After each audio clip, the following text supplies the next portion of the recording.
You've probably had that moment. You reach into your pocket, open your phone, check your bank account, and there's almost nothing there. And for a second, a quiet panic sets in. How do I eat? How do I pay for anything? How do I survive? Now imagine that feeling, but permanent. Not because you're broke, but because money doesn't exist yet. No coins, no cards, no numbers on a screen, nothing. Just you, the people around you, and everything you need to stay alive. So what did you do? The answer isn't what you think, and once you hear it, the way you see every transaction in your life will never feel the same again. For most of human history, we're talking hundreds of thousands of years, money didn't exist, not even close. No markets, no prices, no debt in the way we understand it. And yet, people ate, people built shelters, people raised children, people survived winters, droughts, disasters. Entire communities functioned,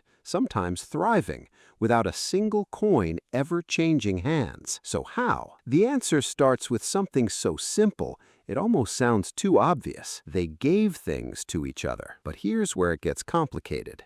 Because it wasn't random, it wasn't charity, and it definitely wasn't the clean, logical system that economists spent centuries imagining it was. For a long time, the official story went like this. Before money, humans bartered. You had fish, I had fur, we swapped. Simple, clean, logical, efficient. Almost every economics textbook written in the last 300 years starts with this story. Adam Smith described it, schools taught it, it became the foundation of how we understand trade. There's just one problem. It never actually happened that way. In 1985, anthropologist Carolyn Humphrey reviewed every available study of ancient and indigenous societies around the world. Her conclusion was direct. No example of a barter economy has ever been found, not one. Researchers looked at hundreds of societies that had never used money. None of them ran on simple swap systems. None of them operated like a marketplace without coins. The barter story wasn't discovered, it was invented, a logical-sounding explanation that economists created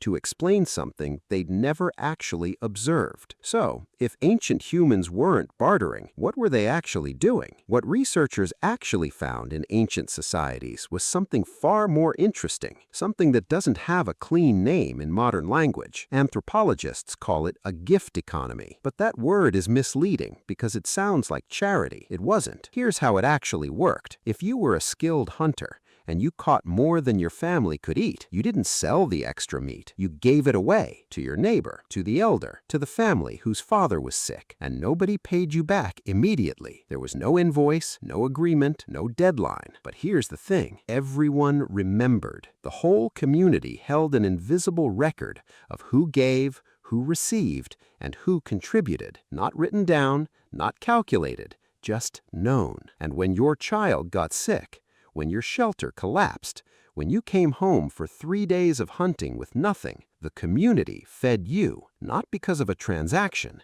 because you were part of the system. This wasn't generosity in the way we think of it today. It was survival technology. Sharing was the most rational thing you could do because the alternative, hoarding, got you killed. One bad season, and the person who hoarded alone starved. The person embedded in a network of giving and receiving, they survived almost anything. But anthropologist David Graeber, who spent decades studying ancient economies, discovered something even more fascinating. Debt existed long before money, not financial debt, something older and more human. When someone in an ancient community helped you, really helped you, in a way that mattered, you felt something, an obligation, a pull toward that person, a sense that something remained unfinished between you. That feeling wasn't weakness, it was the glue that held communities together. Because as long as that feeling existed, as long as something was still owed, you stayed connected. You kept showing up for each other. Graeber argued that money wasn't invented to make trade easier. It was invented to make those invisible social bonds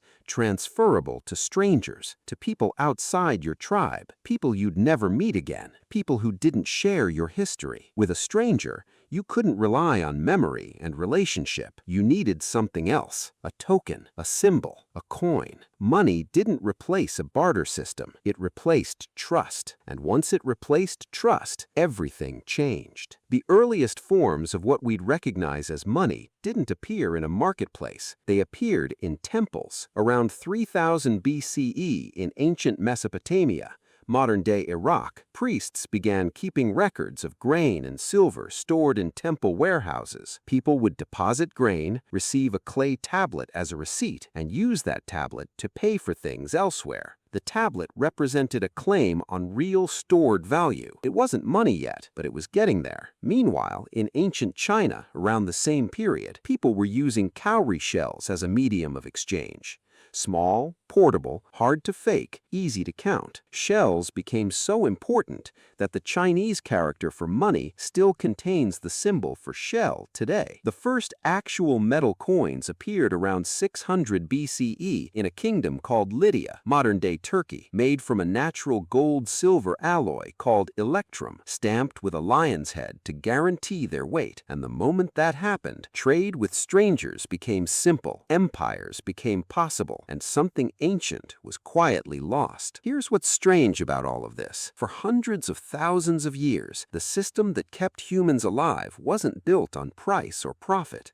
It was built on memory, relationship, obligation, trust. You survived because people knew you, because you had given enough, shown up enough, been part of something enough, that when things fell apart, they caught you. Modern money made everything faster, bigger, more efficient. It connected billions of people who would never meet. It built cities, funded hospitals, invented the world you live in. But it also did something subtle. It made it possible to survive without anyone knowing you at all. You can live in an apartment building for a decade and never learn the name of a single neighbor. You can order everything you need to delivered to your door. You can go weeks without a single real exchange with another human being, and you won't starve because money replaced the need for that connection. But your brain, the ancient 300,000-year-old brain inside your skull, still runs on the old system. It still tracks who shows up, who gives, who disappears when things get hard. It still feels that pull, that unfinished sense when someone helps you in a way that really matters. That's not nostalgia. That's not weakness. That's the original human operating system, still running underneath everything money built on top of it. Money is only 5,000 years old. Your species is 300,000 years old. For more than 95% of human existence, nobody bought anything. Nobody sold anything. Nobody earned a salary or paid a bill. And yet, somehow, people built communities, raised families, crossed continents, and survived everything the world threw at them. Not because of currency, because of each other. The next time someone shows up for you, really shows up, notice what you feel. That quiet sense of something owed, something unfinished, something that makes you want to give back. That feeling is older than civilization. It kept your ancestors alive for 250,000 years, and somewhere underneath all the cards and screens and transactions, it's still keeping you alive today.